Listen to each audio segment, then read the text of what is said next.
Bem, agora a gente vai comentar, é óbvio, né, que todos nós ficamos sabendo o que aconteceu ontem. Alguns de nós até fomos às ruas, outros fomos às varandas, né, bater panelas, mas com certeza todos nós ficamos sabendo das manifestações que ocorreram no Brasil, tanto na sexta-feira quanto ontem, no dia 13, sexta, e ontem, 15 de março, no domingo. Essas manifestações todas envolvendo a população brasileira em relação ao governo federal, em relação aos escândalos de corrupção. E é muito importante que a gente entenda qual é esse, entre aspas, recado das ruas. Há algum recado? Quem foi às ruas? Qual a reação do governo, seja o federal, seja o estadual, a essas manifestações? E nada melhor do que termos aqui, né, o Rudá Hit, Rudá Hit, cientista político, sociólogo, posso dizer, meu amigo, já tive o privilégio de trabalhar com o Rudá, um bom tempo lá no mestrado, né, Rudá? E o Rudá é uma cabeça, viu? Assim, eu tinha o privilégio de, às vezes, no carro, ir conversando com o Rudá, eu tinha aula de ciência política. O Rudá participou do início de vários partidos do Brasil. Falar que vários partidos é maldade, né? Da UDN. Rudá, seja muito bem-vindo, querido. Ai, Cássio, eu já ia corrigir o currículo sem um amigo. Eu falei, ué, o que aconteceu? Mas aí, Rudá, eu entendo que nesse momento, em que há manifestações, o que tem de opinião, e vários discursos, várias falas. E quando aqui na TV me disseram, o Rudá vem na segunda-feira, eu falei, que bom. Porque sempre que eu converso contigo, embora eu seja historiador, eu não sou especialista em ciência política. E sempre que eu converso contigo, eu percebo que você tem um olhar muito interessante sobre essas manifestações. Você vê o que muitos não veem, não é? E eu lembro já, fazem quase 10 anos, quando a gente conversava sobre o começo desse esfacelamento do Partido dos Trabalhadores, esse começo da corrupção, há 10 anos, foi mais ou menos isso, 2005, que você já previa. É quase como um processo profético lá. Você falava, esse negócio vai ficar feio. E parece que ficou. O que você entende? O que aconteceu na sexta-feira e no domingo, em termos de manifestações? Bom, eu acho que a primeira questão, talvez mais importante, é a gente entender que nem na sexta, nem no domingo, o Nordeste apareceu com muito peso. Claro que apareceu mais ontem, no domingo, do que na sexta, mas não em peso. O que isso leva a gente a concluir? Que ali onde está a base do eleitorado lulista, e até cravou voto em Dilma também nas últimas 2 eleições, ali há muita insegurança. Se esse eleitorado, que é um eleitorado talvez não cativo, mas muito alinhado, com o lulismo, está inseguro, então você imagina daí a franja que vai não tendo tanta segurança, ou que votou por falta de oportunidade, ou até por cinismo. Eu tenho que votar em alguém, voto quem já está. Então, eu acho que, independente dos números, fica muito evidente por esse dado que o governo federal está sentindo, está percebendo, esvair toda a sua legitimidade política e com isso eu chego a uma segunda conclusão, que esse é o pior início de um governo federal em toda a história da República. Nós não temos um registro de um governo tão desastrado como esse da Dilma Rousseff. Mas esse desastre, essa avaliação que você faz, é por questões econômicas, mas também políticas? Econômico já estava lá atrás, Então, assim, embora na campanha política, a presidente, então, candidata, pôs um pano por cima, não é isso? Conseguiu ocultar de grande Então, parte. veja, qual que era o discurso dela? Ela dizia que o problema econômico do Brasil tinha relação com a crise internacional. Bom, é uma forma de identificar, porém ela sabia que tinha uma crise. Sim. Ela não disse não temos, ela disse temos. E ela dizia mais do que isso, ela dizia, mas no nosso governo nós vamos manter os direitos sociais e o emprego. Isso é o mais importante, é o diferencial. Porque o que a gente está acostumado aos partidos que já governaram esse país é que no momento de crise quem perde primeiro é o trabalhador. Ela acaba de assumir e nomeia um ministro que é um desastre em comunicação social, que é o Joaquim Levy. Ou seja, ele não deve ter nenhum tipo de análise de política, porque um dos grandes teóricos da sociologia, que é o Max Weber, dizia que uma das características da liderança pública é a ética da responsabilidade. Ou seja, você não pode falar de qualquer maneira para o público, mesmo que não seja, o que você vai falar não seja mentira, Porque o impacto que isso gera e a reação em cadeia pode fazer com que a situação seja pior do que aquela que você anunciou. Então você tem que ter um cuidado, porque você é uma liderança do país. Ele não teve cuidado nenhum. Um pacote de maldade saiu assim. Foi falando e falou que era para ser daquele. E aí desencadeou uma reação que, quando nós tínhamos uma inflação completamente descontrolada, alguns autores começaram a elaborar uma teoria chamada a teoria da inflação inercial. O que quer dizer isso? Eu acho que vai aumentar o preço da gasolina. Então eu preventivamente já aumento na minha mercearia o preço do pão. Aí quem compra o pão fala, já aumentou, e ele pega e aí quando vem mesmo o aumento da gasolina, tá embutido ali já. Não vem aumento porque se pensava, mas porque a economia já inflacionou inteira. Então é isso que o Joaquim Levy, com a sua inabilidade, acabou provocando. O empresariado começou a se proteger. E nós estamos tendo demissão em massa.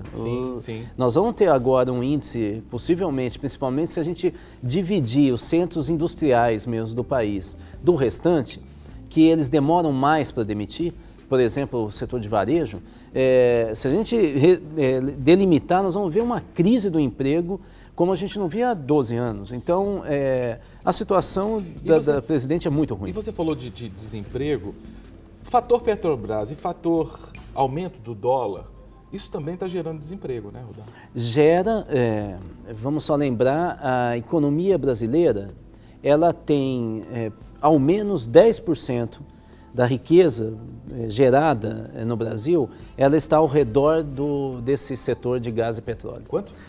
Alguns autores chegam a falar que é mais de 15%, mas eu vou jogar para baixo. Isso significa o seguinte, quando a Petrobras anuncia que vai cortar metade dos investimentos que ela faria nesse ano, que estava previsto no plano dela de investimentos, nós estamos falando do impacto de pelo menos 5% do que ia se investir. Na verdade, vários autores falam que é muito mais do que isso, chega a quase 10%, 8%, 8,5%.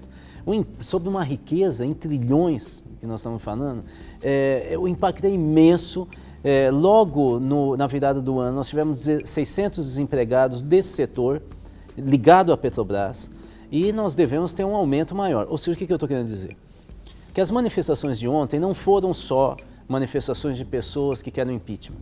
Aliás, a Folha de São Paulo, o El País me ligou durante a manifestação, entrevistando pessoas na rua de São Paulo, na Paulista, que diziam nós somos contra impeachment e contra golpe militar.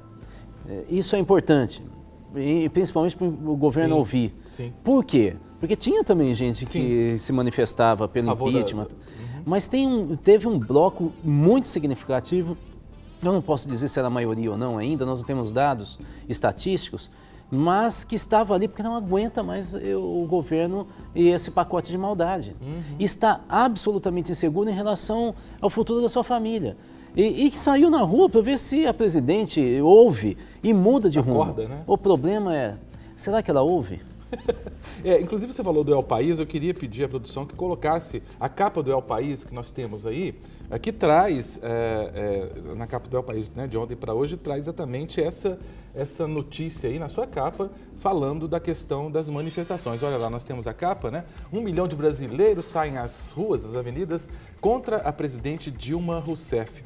Então, é contra... Tem uma entrevistinha minha aí. Aí, que legal. Quem quiser conferir, entra aí no site do El País, né, que tem a entrevista do Rudá Hit aí.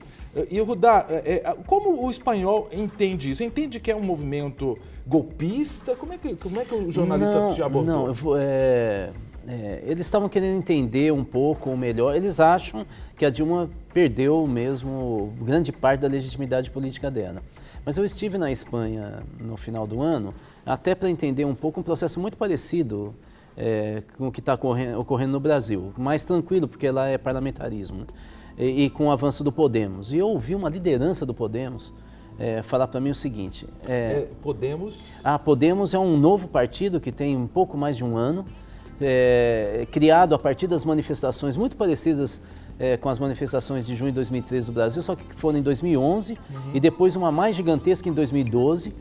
Aí os jovens começaram a criar organizações de bairro para discutir a política, nasceu um primeiro partido chamado Partido X, E em 2014 é lançado o Podemos. E com essa ideia, nós podemos, né? O We Can, né? Do Obama. E são jovens, e eles, em 4 meses de existência do partido, eles elegeram 5 deputados do Congresso, para o Parlamento Europeu. Impressionante. E hoje eles são o principal partido, deve ser o primeiro nas eleições de maio. Coisa de um ano. Um ano. E que é possível ocorrer isso no Brasil. Pois é, eu queria que a gente visse imagens das manifestações e eu queria, Rudá, que você me explicasse. Essas manifestações foram apartidárias ou não?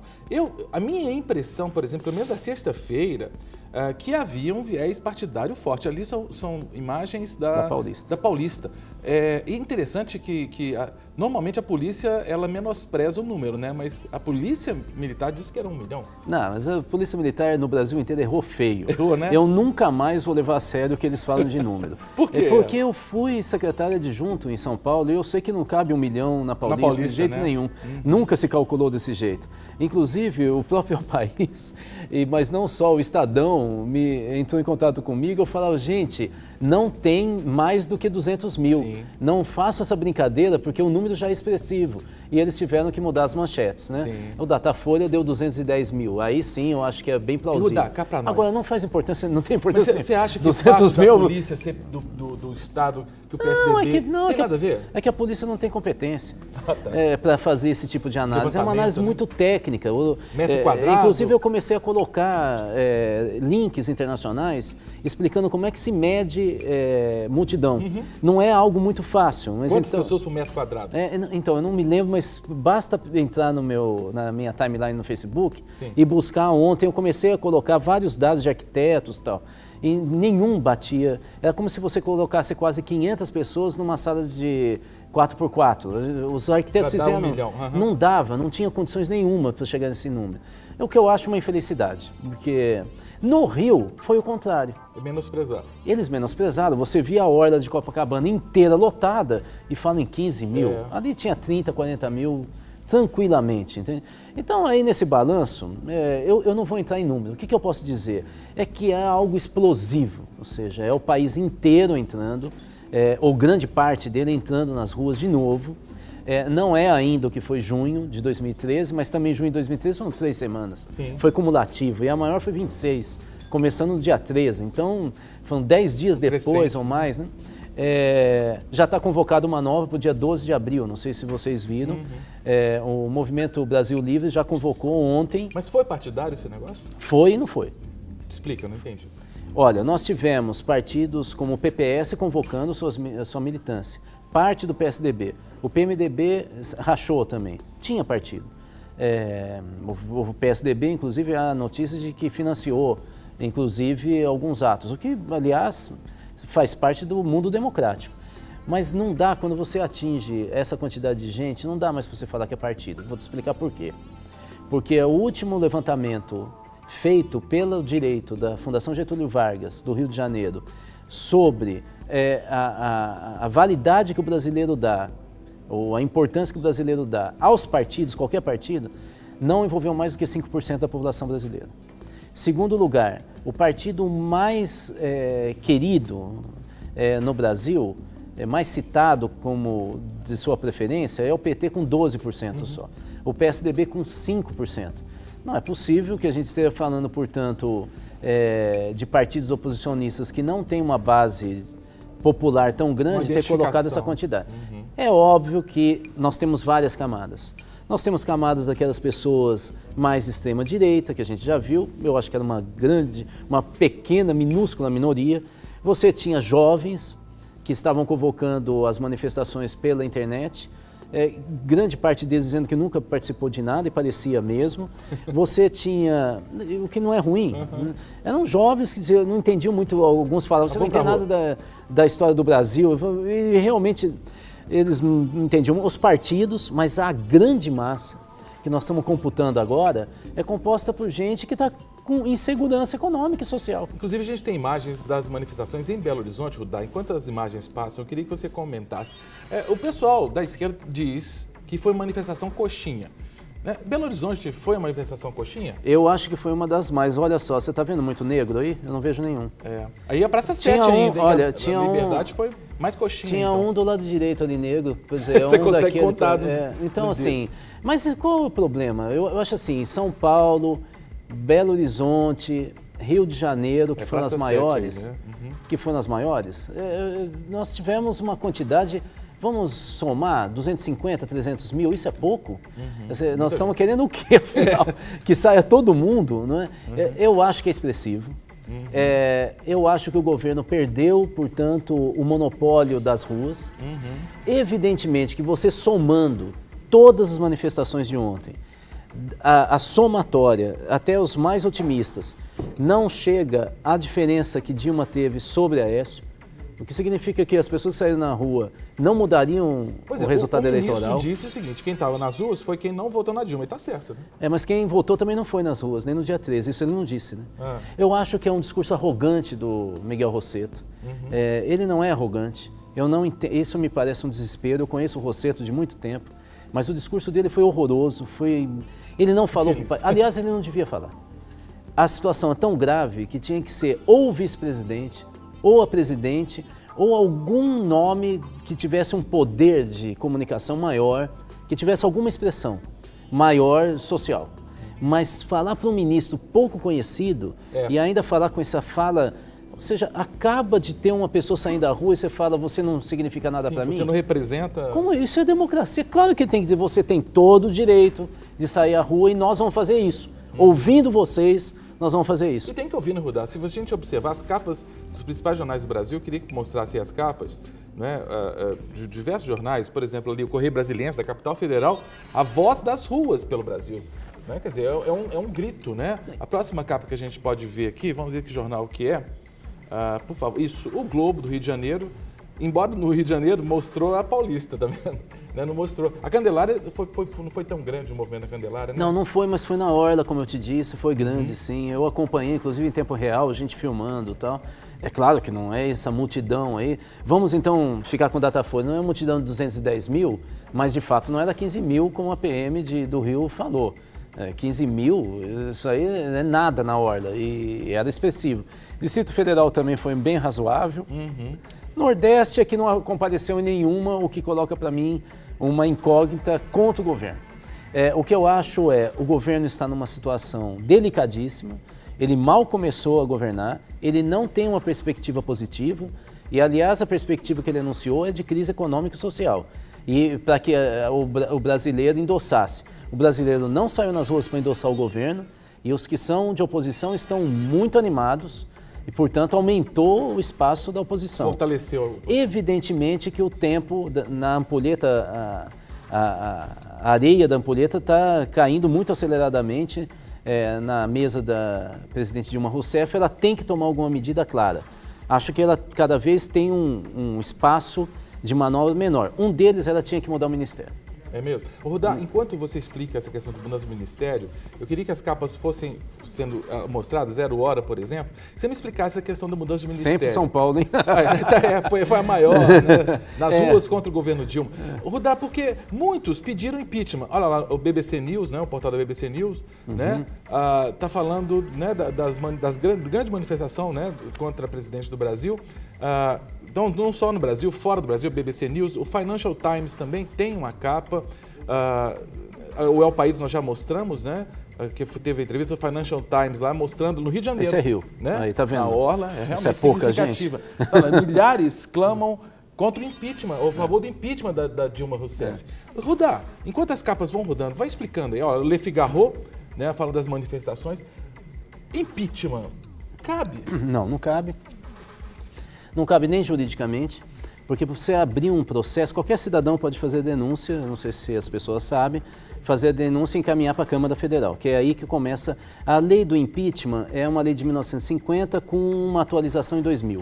Mas o que ela diz? Que qualquer cidadão pode encaminhar uma denúncia à Câmara Federal, a Câmara avalia se acata ou não através de uma comissão específica e pode arquivar imediatamente. Nós não temos nenhum dado. É um fato, né? Não tem nenhum. Inclusive, o Supremo Tribunal acabou acolhendo a solicitação da Procuradoria-Geral da República, né, do ministro Janot, que afirmou que não havia nenhum indício de roubo em relação, de envolvimento da presidência da República. Então, assim, não há motivo nenhum para abrir impeachment. Aliás, eu acho que mesmo que tivesse, a gente teria que dar 2 passos para trás, porque nós tivemos uma manifestação dia 13, bem menor, mas teve. Sim. Nós vamos o quê?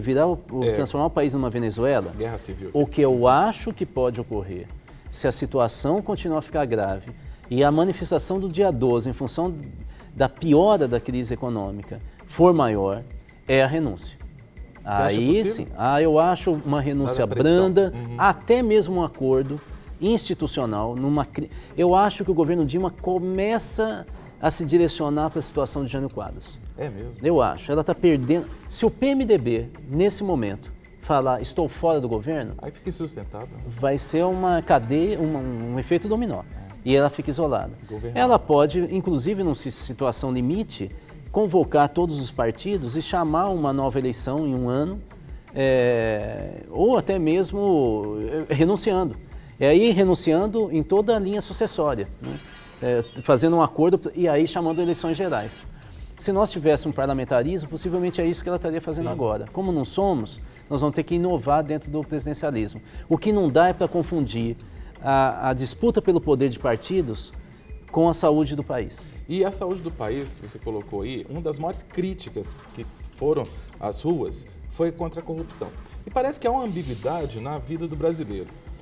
A gente tem até um trabalho feito aqui pela Rede Super, discutindo com os brasileiros, comuns, cidadãos comuns, sobre a questão da corrupção.